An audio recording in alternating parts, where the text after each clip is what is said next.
कि आप भी चाहते हैं संभल हिंसा की जांच होनी चाहिए? होनी चाहिए, बिल्कुल होनी चाहिए। मैं आपके सामने 3 वीडियो रखने के लिए जा रहा हूं। सबसे पहले ये बता देना चाहता हूं, अगर जांच होगी भी, शुरू में अपने वकील साहब के मुंह से सुन लिया कि जांच का मामला भी कैसा होता है, लेकिन इन वकीलों को दोनों को सुन के जरूर जाना।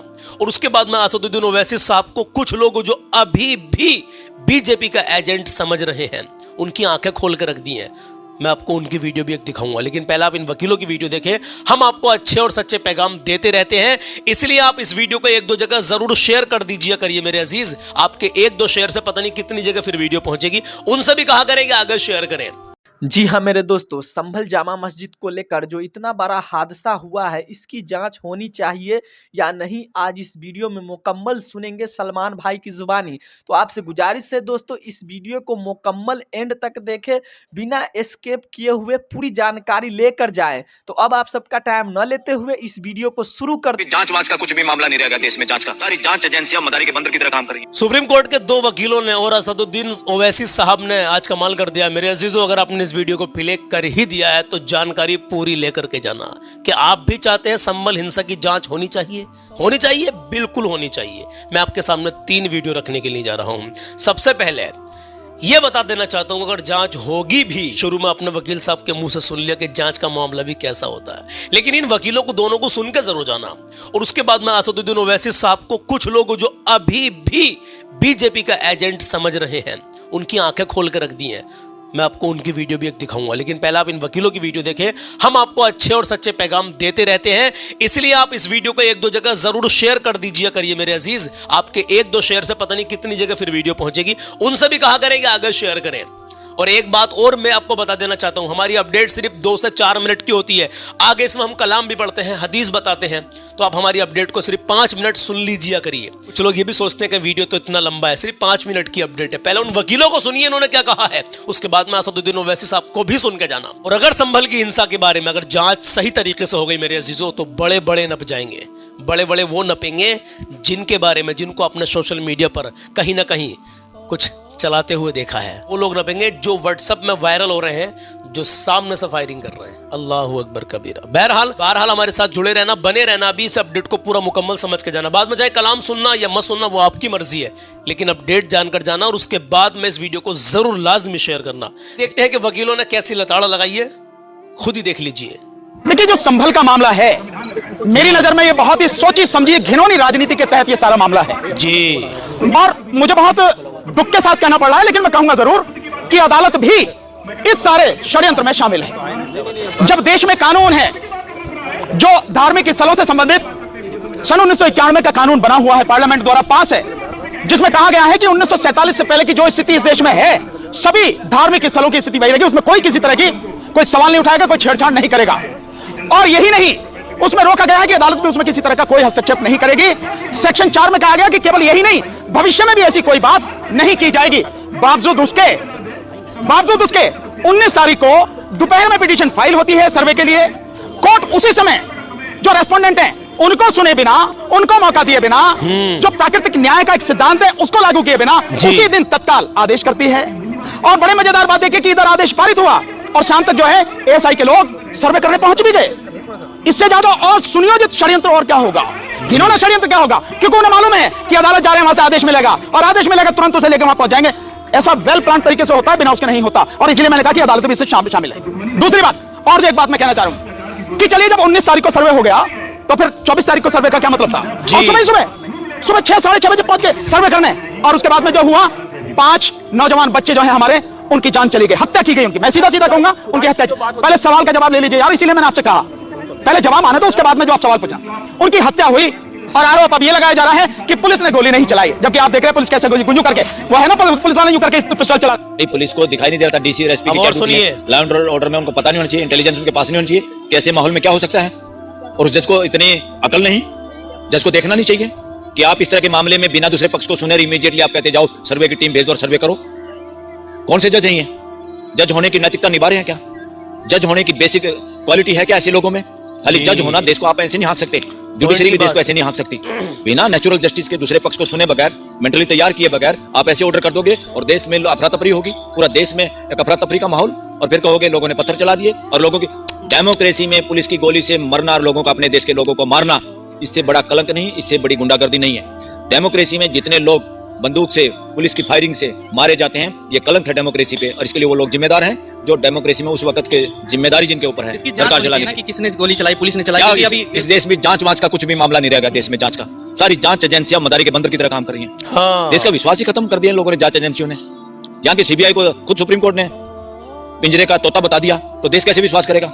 इनको अपने व्यवहार से विश्वास कराने की जिम्मेदारी सिस्टम की है, पुलिस की है, प्रशासन की है, जजों की है कि लोग हमारे ऊपर विश्वास करें। आप इस तरह के मामले कैसे वो करेंगे? अगर आप इतनी छूट देंगे तो कितने मंदिरों के नीचे बौद्ध स्थान मिलेगा, तैयार होगा सर्वे कराने के लिए? हैं ये जज तैयार देश में सर्वे करने के लिए हर एप्लीकेशन पे? अगर आप मस्जिदों का सर्वे करवा सकते हो तो इस देश की जुडिशरी को तैयार रहना चाहिए। दुनिया भर के मुकदमे आने वाले हैं इस देश में। इसी अगर इस पैटर्न को आपने खुला छोड़ा तो, पुलिस ऑफ वर्सेस एक्ट की ऐसी की तैसी की, तो आप क्या करना चाह रहे हैं देश के अंदर?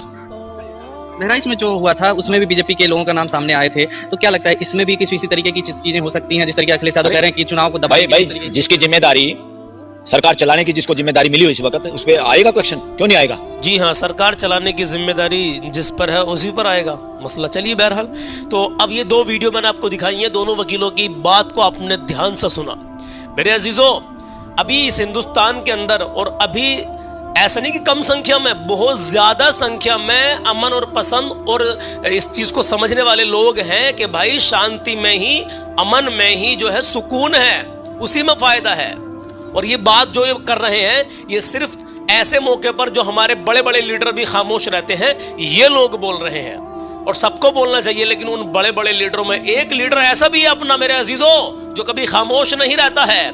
सुनिए असदुद्दीन ओवैसी साहब को बीजेपी का एजेंट समझने वालों, कुछ लोग हैं ऐसे जो समझते हैं। क्या कह रहे हैं वो मस्जिद के ऊपर, सुनिए। क्या आपको हम एक मस्जिद खो चुके हैं, हम एक मस्जिद खो चुके हैं, दूसरी मस्जिद नहीं खोएंगे। आपको इस बात का खौफ है? हम ये नहीं, मैं इस हथकंडों को, दिल फरेब बातों को मानने को तैयार नहीं हूँ। नुकसान मेरा हुआ, किसी का नहीं हुआ। मैं अब 5 एकड़ का 5 गज जमीन नहीं लूंगा। पर असद भाई, बाकी सब लोग ये सब नहीं कह रहे हैं, आप ही की जमात के लोग नहीं कह रहे हैं, कोई नहीं दिखाई दे रहा है सामने। अरे भाड़ में जाए, नहीं कहने वाले गूंगे हो चुके हैं, अंधे हो चुके हैं, बहरे हो चुके हैं, गूंगे हो चुके हैं। मैं जिंदा हूं तो जिंदगी का सबूत दे रहा हूं, सच्चाई को बयान करके। मैं जमीर फरोश नहीं हूं, ना कभी बनूंगा इंशाअल्लाह ताला। सुभान अल्लाह, सुभान अल्लाह, क्या बात है। भाड़ में जाए ना बोलने वाले, ना कहने वाले। मैं तो कहूंगा जब तक मैं जिंदा हूं, मैं आवाज उठाता रहूंगा। अगर कहीं जुल्म होगा तो उसके खिलाफ आवाज उठाता रहूंगा। असदुद्दीन ओवैसी साहब का ये क्लियर साफ साफ बयान आपने सुन लिया। अब कुछ लोग ऐसे भी हैं भाई, अभी भी वो इनको एजेंट समझते हैं। ऐसा नहीं है मेरे अजीजों, ये एक सच्चा लीडर है जो हमेशा मुसलमानों के साथ साथ हर उस कम्युनिटी के साथ भी खड़ा रहते हैं जिस पर कहीं भी जुल्म हो रहा है, चाहे वो हिंदू हो, मुस्लिम हो, सिख हो, ईसाई हो, कोई भी हो, ये सबके साथ कहीं, ये हमेशा सबके साथ खड़े रहते हैं। चलिए बहरहाल, अल्लाह के नबी सल्लल्लाहु ताला अलैहि वसल्लम की प्यारी हदीस सुनकर जाए। इस वीडियो के बारे में जो भी आपकी राय हो, जो मैंने अभी तक आपको दिखाई है, हमें कमेंट सेक्शन में जरूर पेश कर देना अपनी राय। और अभी रुके रहना, अभी अल्लाह के नबी की हदीस सुने, क्योंकि दुनिया इधर से उधर हो सकती है लेकिन नबी का फरमान कभी भी टल नहीं सकता। तो सुन के जाएं। मेरे प्यारे आका सल्लल्लाहु ताला अलैहि वसल्लम इरशाद फरमाते हैं, अजीजों, नबी के फरमान को हमेशा अपने दिल में नोट करना। प्यारे आका सल्लल्लाहु ताला अलैहि वसल्लम इरशाद फरमाते हैं कि अल्लाह ताला का जिक्र इतना ज्यादा करो कि लोग तुम्हें मजनू कहने लगे, पागल कहने लगे। अल्लाहू अकबर। और आज हमारे नौजवान क्या कर रहे हैं? एक टाइम की नमाज पढ़ ली ना तो सर पर से टोपी पूरा दिन नहीं उतरती है। अल्लाहू अकबर कबीरा। सबको नहीं कहता हूं लेकिन कुछ होते हैं ऐसे भी। और एक टाइम की नमाज पढ़ने के बाद में बाकी 4 टाइम की नमाज गायब। अल्लाहू अकबर। क्या बनेगा हमारे नौजवानों का? हमारा क्या बनेगा? हम नमाजों को तर्क कर रहे हैं। हम अपने गिरेबान में झांक के तो देखें कि हम कितने लोगों का दिल दुखा रहे हैं, कितने लोगों के साथ धोखा कर रहे हैं, किस कदर झूठ बोल रहे हैं। मैं अपने गिरेबान में झांकूं, आप अपने गिरेबान में झांको, तब पता चलेगा ना कि हम क्या हैं अंदर से। बाहर से हम क्या हैं और अंदर से हम क्या हैं। 90 नहीं, 95 नहीं, 98% लोग अपने घरों में हैं। 2% लोग, अगर हिसाब लगाया जाए, पूरी दुनिया के मुसलमानों की बात नहीं करता मैं, अभी फिलहाल हिंदुस्तान के मुसलमानों की बात करता हूँ, तो वो हिंदुस्तान के 2% लोग ऐसे हैं जो नमाज की 5 वक्त की पाबंदी कर रहे हैं। इतने मुसलमानों के अंदर आप खुद हिसाब लगा लीजिए, खुद ये एहसास हो जाएगा आपको वाकई में यही हकीकत। अगर एक घर के अंदर 10 लोग हैं तो 2 नमाजी हैं, 8 बेनमाजी हैं। ये घर के अंदर अगर 6-7 लोग हैं तो उनमें से बस 1-2 ही नमाजी है पक्का वाला, बाकी सब ऐसे ही है। ये कंडीशन हर घर की बन चुकी है मेरे अजीजों। होना तो ये चाहिए जिस पर नमाज फ़र्ज हो गई वो हर वक्त की नमाज अपने घर में अपने बच्चों को भी, जब वो इस लायक हो गया कि नमाज उस पर फ़र्ज हो गई तो उनको मार मार के, उनको डांट के मार मार के नमाज पढ़ानी चाहिए। करें इंशाअल्लाह ताला। नमाज की इतनी बरकत है मेरे अजीजों, संभाली नहीं जाएंगी। अल्लाह और उसके रसूल की मोहब्बत दिल में बसा लीजिए, अपने चेहरे पर नबी की सुन्नत सजा लीजिए, इसकी बड़ी बरकतें हैं। कभी किसी का दिल मत दुखाना, अपने माँ बाप को हमेशा राजी रखना, अपने माँ बाप का इतना ख्याल रखें कि उनके ज़रिए से ही आपको जन्नत मिलेगी और उनके ज़रिए से आपको दोज़ख भी मिल सकती है अगर उनका दिल दुखा दिया अगर आपने तो। और उन माँ बापों को भी चाहिए कि जो औलाद जवान हो चुकी है, बराबर की औलाद है, गाली गलौज करते हैं, अपनी औलाद के साथ में अच्छा बर्ताव नहीं करते हैं, बात मेरी लंबी हो जाएगी खैर, तो उन माँ बापों को भी चाहिए कि अपनी औलाद को समझने की कोशिश करें। लेकिन माँ बाप जैसे भी हैं, अच्छे हैं या बुरे हैं, औलाद को हक नहीं है कि उनको डांटे मारे गाली बके। ये जुमले मैं हमेशा बोलता रहता हूँ। क्यों बोलता हूँ? क्योंकि मेरे अजीज़ों ये ज़रूरी है, पता नहीं किसके दिल में उतर जाए बात। चाहे माँ बाप कितने भी बुरे हैं, आपके माँ बाप हैं, उन्होंने आपको पैदा किया है मेरे अजीज़ों, उनकी शान में उफ भी ना करना। अगर कहीं मामलात ऐसे बन जाए कि बहुत सता रहे माँ बाप, बहुत गाली बक रहे, अगर ऐसे हालात बने हुए हैं तो आप चाहे आप वहाँ से अलग चले जाएं, कहीं दूसरी जगह रहने लगे। अगर आपकी नहीं बन पा रही तो माँ बाप ज़्यादा ही आपको टॉर्चर कर रहे हैं तो मेरे अजीज़ों माँ बाप की शान में उफ भी नहीं करना है। क्यों कह रहा हूँ मैं इस बात को? मैं इसलिए कह रहा हूँ कि नबी का फरमान है। मेरी क्या औकात है कि मैं अपनी तरफ से कुछ कह दूं? अल्लाह के नबी फरमाते कि अपने माँ बाप की शान में उफ भी ना करो। तो हमारी क्या औकात है कि भाई हम कुछ जुबान लड़ाई या कुछ करें? अब समझदार के लिए इशारा काफ़ी है। अब नबी के फरमान को फॉलो करेंगे तो इंशाअल्लाह ताला बरकतें हासिल होंगी, सवाब मिलेगा, और नहीं करेंगे फॉलो तो कहीं ना कहीं नुकसान उठा बैठेंगे, और कहीं ना कहीं नहीं, बहुत ज़्यादा नुकसान उठा बैठेंगे। चलिए कलाम सुन लीजिए, 2-3 लाइनें सुने इंशाअल्लाह। मदीने को जाएं कि जी चाहता है, मुकद्दर बनाए कि जी चाहता है। आपका भी जी चाहता है ना मदीना जाने के लिए? इंशाअल्लाह चलेंगे इंशाअल्लाह। आने वाली जो मीठी ईद है उसके बाद में हज होगा, और हज के बाद में जब बकरा ईद हो जाएगी यानी ईद उल अज़हा, उसके बाद में इंशाअल्लाह ताला उम्रे पे चलेंगे इंशाअल्लाह ताला। कौन कौन लोग मेरे साथ जाना चाहते हैं अपने पासपोर्ट तैयार करवा लें। पासपोर्ट तैयार कराने के बाद में इंशाअल्लाह ताला जब मैं जाऊंगा तो मैं 1 महीना पहले बता दूंगा आपसे। और मेरे साथ जो लोग उम्रा करना चलना चाहते हैं उस ग्रुप की शक्ल में जाएंगे। तकरीबन अगर 100 लोग भी मेरे साथ हो जाएंगे तो कोई मसला नहीं है, हम 100 एक साथ जाएंगे इंशाअल्लाह। ठीक है, तो जो लोग अगर अभी से नियत कर लें कि हम सलमान भाई के साथ में उम्रा करने चलेंगे, ठीक है इंशाल्लाह। वीडियो के जरिए से पता लग जाएगा आपको जब हम जाएंगे, मतलब जाना कब है, आने वाले जो अब हज का टाइम होगा यानी बकरा ईद के बाद में इंशाल्लाह ताला चलेंगे। अभी अपने पासपोर्ट बनवा लीजिए, अप्लाई कर दीजिए इंशाल्लाह ताला। और ख़र्च की जहाँ बात आती है तो ख़र्च मैं आपको बता दूं, तकरीबन आप 70 से 80 हज़ार का अपना बजट बना के रखना, क्योंकि जो उम्रे के अंदर कुछ देखो ऐसा होता है मेरे अजीज़ों। पहली बात तो वो जगह अगर हमको देखने के लिए मिल जाए तो ये बहुत बड़ी बात है। रहना सहना जैसा भी हो अल्लाह का शुक्र अदा करना है, लेकिन ये है कि कुछ एजेंट इतना धोखा, इतने हालात ख़राब कर रखे हैं कि आप अंदाज़ा नहीं लगा सकते। बेचारे जो पहली बार जाते हैं तो उनको इस तरीके से, मतलब ऐसे मामला तो उनके सामने पेश आते हैं कि 70 हज़ार रुपये लेते हैं और काम देते हैं वही 60 या 55 हज़ार वाला उनको। अल्लाह अकबर। तो जो सही तरीके से उम्र, जो हमारे सारी सहूलत भी होनी चाहिए मेरे अजीज़ों, क्योंकि हमें धोखाधड़ी में नहीं रहना है किसी की। तो इंशाअल्लाह ताला बेफिक्र रहना, जब हम साथ जाएंगे तो आपको इंशाअल्लाह ताला कोई परेशानी नहीं आने देंगे, अल्लाह ने चाहा तो। जो लोग हमारे साथ उम्रा करना चाहते हैं बकरा ईद के बाद में, तो वो 80 हज़ार का तकरीबन अपना बजट बना कर रखें इंशाअल्लाह। तो उसमें हमें हर तरह की सहूलियत मिलेगी। बाकी तो मैंने फिर कह दिया, एक बार और कह रहा हूँ कि वो जगह देख ली तो वो बहुत बड़ी बात है, चाहे रहना सहना कैसा भी हो। लेकिन जब जा रहा है बंदा, जब अल्लाह ने हमें इतनी नेमतें दी हैं तो क्यों ना हम उनका सही तरीके से इस्तेमाल करें। अब एक तो ये है कि सामने भाई गड्ढा है तो इस गड्ढे में जाकर बैठ जाओ, इधर जो है साफ़ सुथरा मामला तो इधर जाके बैठ जाओ। तो देखो दोनों चीज़ें देखनी पड़ती है ना, लेकिन जो नए आदमी होते हैं वो फंस जाते हैं। तो बहरहाल आप बेफिक्र रहना, जब हमारे साथ जाएंगे तो इंशाअल्लाह ताला कोई मसला नहीं होने का, और बड़े सुकून के साथ में उम्रा करके आएंगे, अल्लाह के घर का दीदार करेंगे, अल्लाह के नबी सल्लल्लाहु अलैहि वसल्लम के प्यारे प्यारे मीठे मीठे रोज़े को देखेंगे। सुबहान अल्लाह। चलिए मेरे अजीज़, कलाम शुरू करते हैं।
जहां दोनों आलम है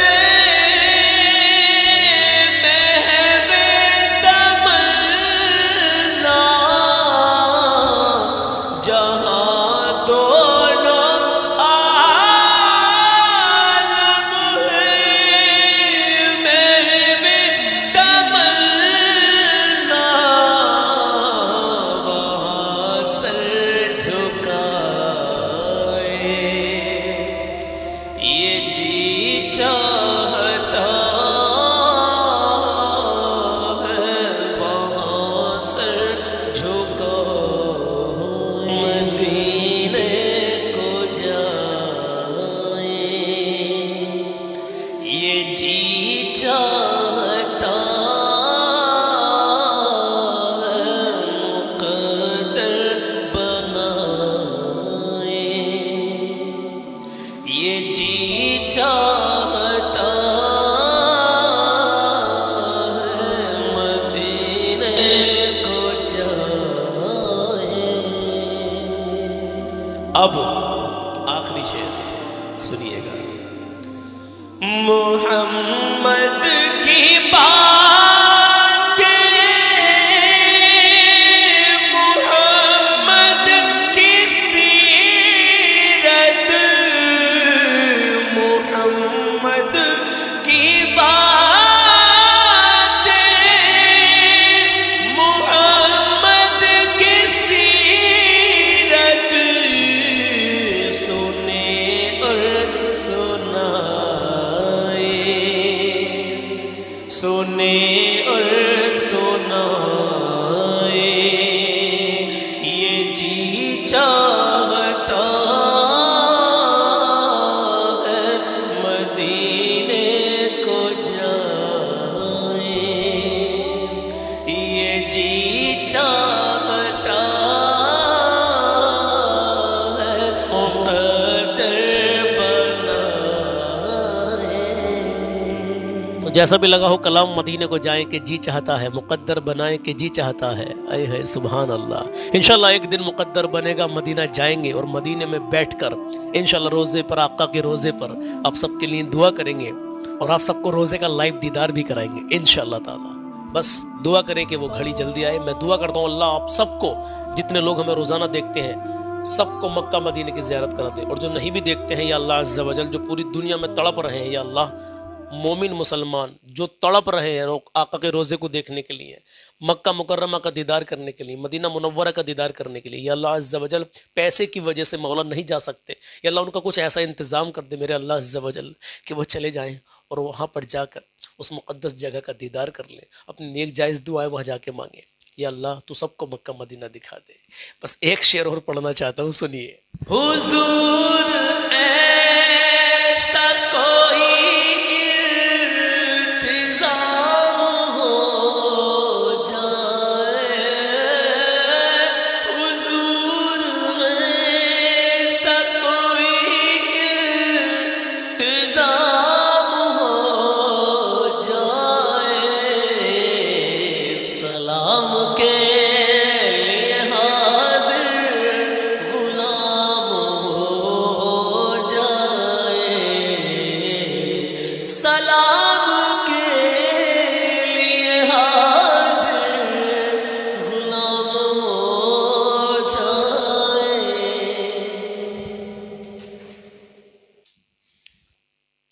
तो इंशाल्लाह मिलता हूँ कल सुबह 10 बजे। अपना ख्याल रखिएगा। अल्लाह हाफिज़।